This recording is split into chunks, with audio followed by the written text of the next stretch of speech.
In a previous video, we showed using Ampere's law that the magnetic field inside a toroidal coil is given by mu naught Ni over 2 pi r, where N is the total number of turns and R is the distance from the center of the toroid. Note that this magnetic field is only happening within the coil and the magnetic field outside the coil vanishes.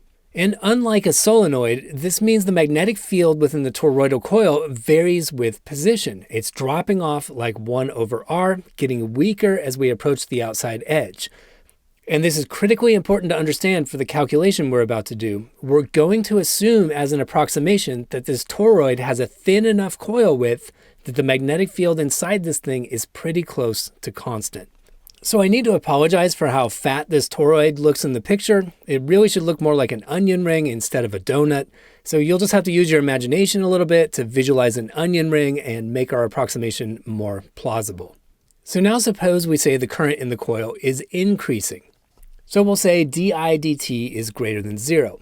This means the magnetic field is going to increase in the toroid, but Lenz's law tells us that the change in magnetic flux through the turns of that coil is going to induce an EMF that fights in the opposite direction, slowing down the increase in the current.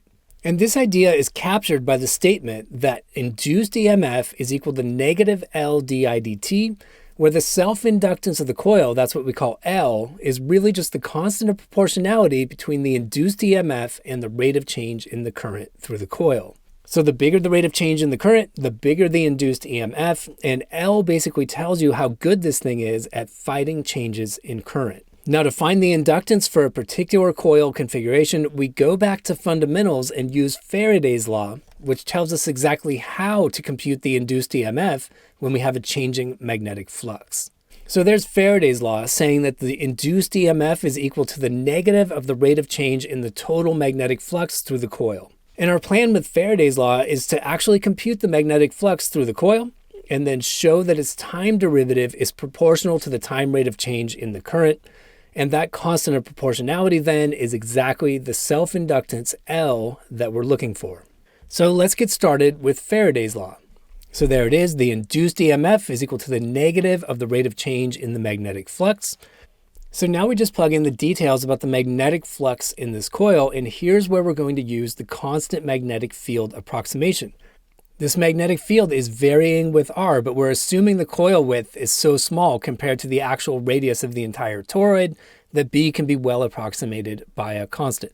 So here's the flux. I've written down the total flux as N times A times B. N is just the total number of turns in the coil, so we're going to multiply the flux through one turn by N to get the total flux. A is the cross-sectional area of a single turn, and then B is our approximately constant magnetic field.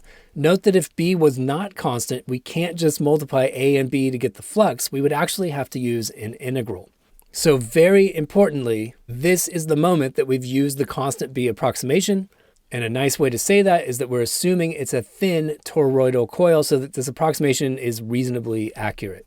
So now we just have to put in the details about B. And there I just subbed in the Ampere's law result for the field of a toroidal coil.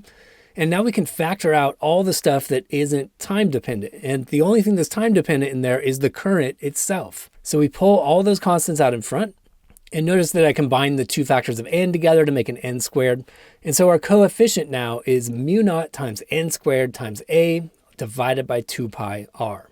And this is exactly what we've been looking for. We have the coefficient of the time rate of change in the current. So we found out the induced EMF is actually proportional to the time rate of change in the current. And remember that constant of proportionality, that's what we call the inductance. So we arrive at an expression for the self-inductance of a thin toroidal coil. It turns out to be mu naught N squared A over 2 pi r. And we're done with the problem. Now, another reminder, this is just a first approximation saying that the magnetic field is close enough to constant within the coil that flux can be stated simply as B times A, or magnetic field strength times cross-sectional area. In the next video, we relax this assumption and treat the case where B is actually varying substantially across the coil cross-section. This gets really interesting because we have to compute an integral just to find the total flux. I'll post a link to that video at the upper left, and I'll see you there.